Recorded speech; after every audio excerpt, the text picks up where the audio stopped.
Take advantage of zigzag crochet to create a woolen hat with elastic edges.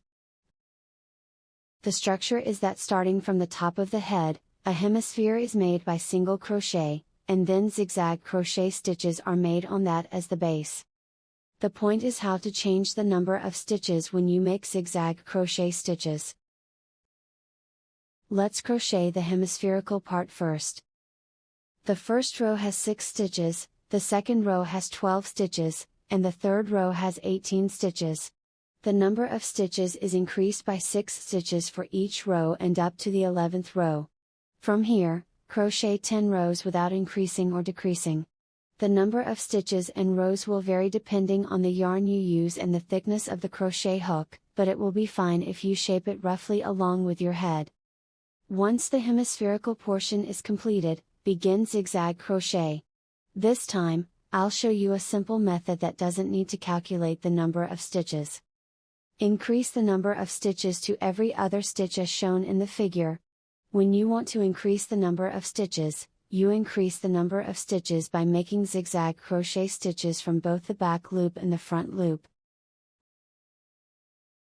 By doing this, 2 stitches of the base will increase to 3 stitches, so the number of stitches of zigzag crochet will be 1.5 times that of single crochet.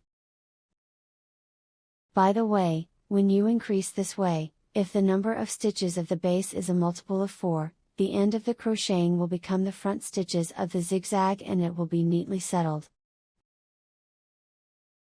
However, if it is not a multiple of 4, adjustment is necessary. If it is not a multiple of 4, the remainder can be either 1, 2, or 3. In any case, try to crochet the stitch in front of the zigzag to finish. First, let's look at the case of 1 stitch left over at the end of a row. In this case, increase the crocheting again in the last stitch.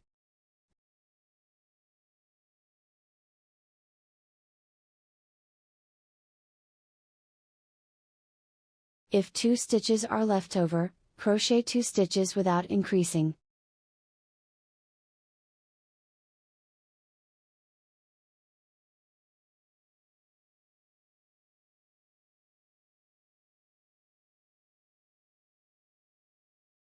If the remainder is 3, there is no problem as it will end with a stitch in front.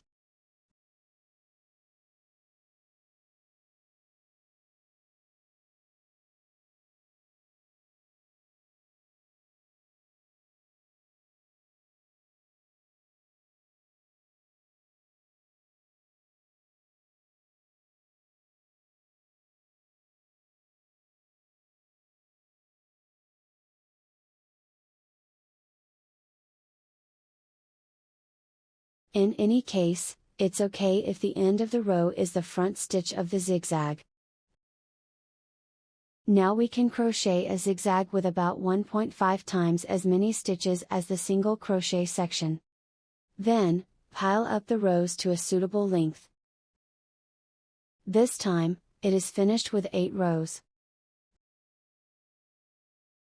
Once you've learned this technique, you'll be able to change the edges of various crochet works to elastic types, not just hats. If it is difficult to crochet a human-sized hat suddenly, it is good to make a small hat for dolls. Thank you for watching.